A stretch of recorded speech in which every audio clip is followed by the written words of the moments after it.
Hello everyone. Now we are starting the next part of Unit 5, Standard Client Server Protocol. So in Standard Client Server Protocol, the application layer is the topmost or the fifth layer of the internet model, that is TCP/IP model. This layer where all the interesting applications are found. People can use the internet due to the presence of application layer. The layer below the application layer provides a reliable transport, but they do not do anything real work for the user. In other words, the other four layers are created so that people can use the various applications program.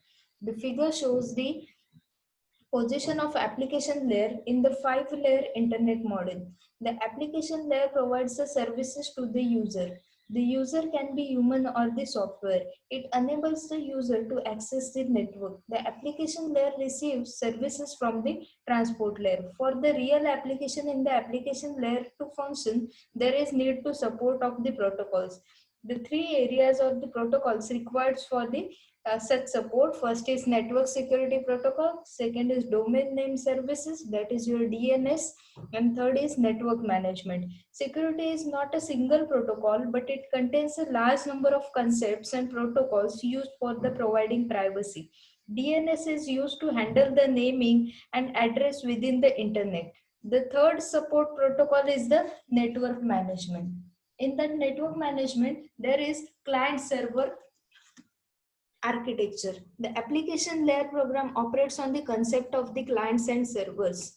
For that, we need the addressing concept. For communication between the client and server, addressing is required. When a client requests a service from the server, it has to include the server's address as the destination address and its own address as the source address. When the server responds, it reverses the address. DNS is used for the addressing.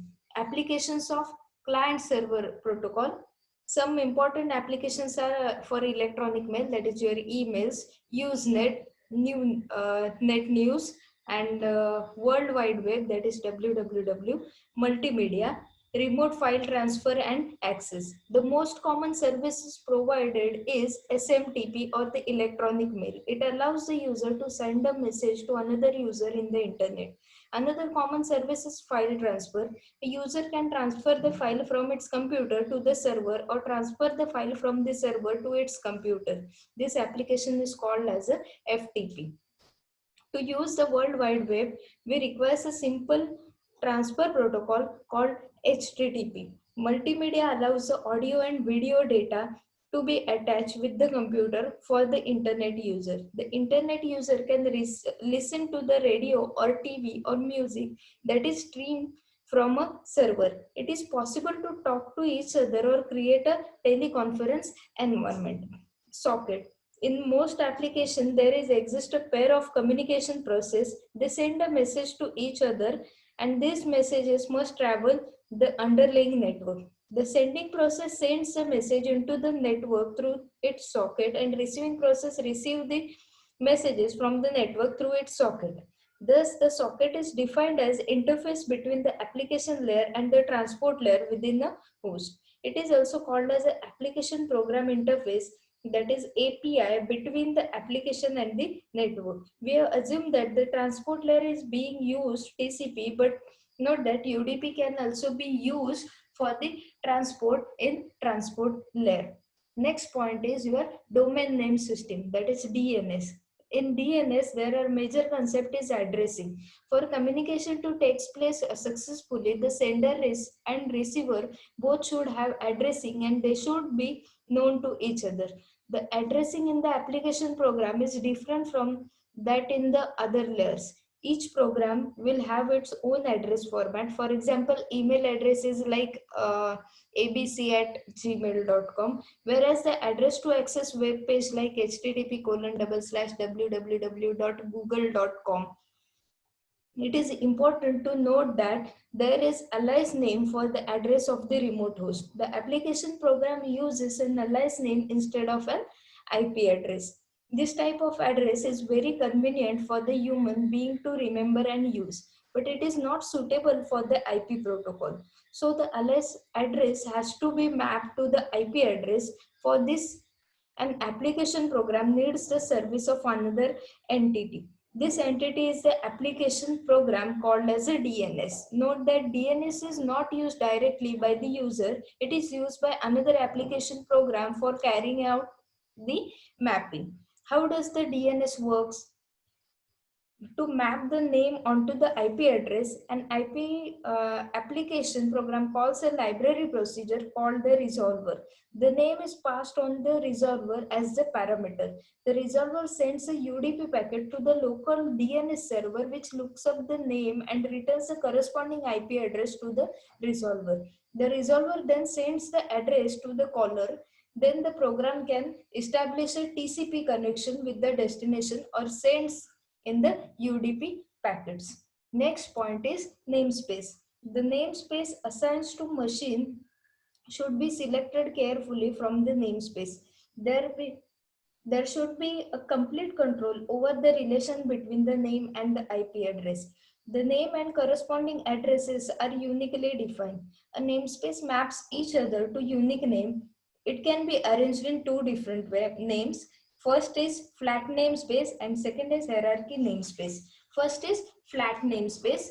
In flat namespace, a name is assigned to every address. This type of name is simply a sequence of character. That means it does not have any structure. The flat namespace is not suitable for large systems like internet because there can be any errors or any duplications.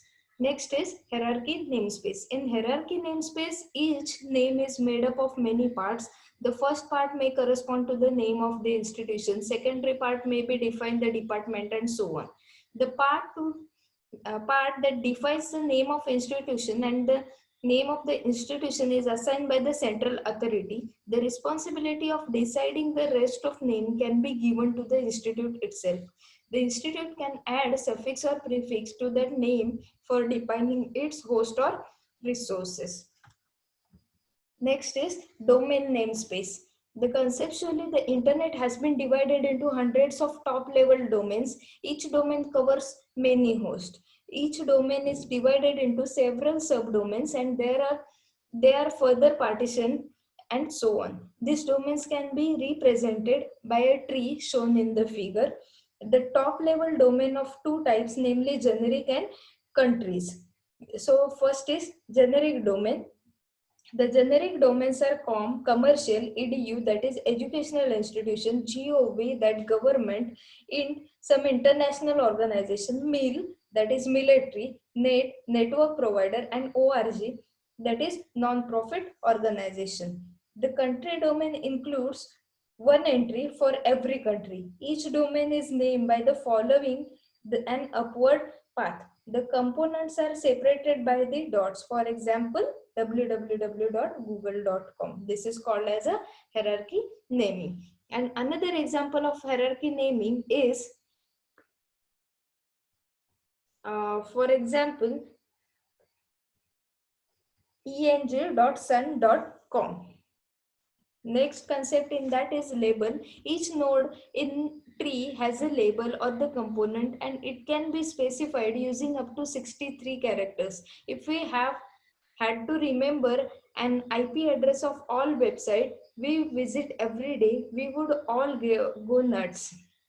Human beings just are not good at remembering the strings of numbers. We are good at remembering words. However, where the domain name is, come on, you probably have hundreds of domain names stored into head like www.yahoo.com, the world best known name, www.mit.edu, that is a popular educational institution name, then www.bbc.co.uk, a name of using 4 parts rather than 3, and ftp.microsoft.com, an FTP server rather than a web server. These are few labels assigned to that particular domain name. Next is distribution of the namespace. The information container in the domain name should be stored, but this is a huge information, and if we store it on one computer, then the system would be highly inefficient and unreliable. It will be inefficient system because the system will be heavily loaded by the request coming from all over the world. It will be unreliable because the failure of one computer will make the data inaccessible. If we make a distributed namespace, then all of these problems can be overcome. For that, we are going to use hierarchy of the name server. Name server contains the DNS database, that is various names and their corresponding IP addresses. Theoretically, a single name server could contain the entire DNS database, but practically to store such huge information at one place is inefficient and unreliable. Such server will soon overloaded and be useless, and worst thing, if it goes down, the entire internet will be go down.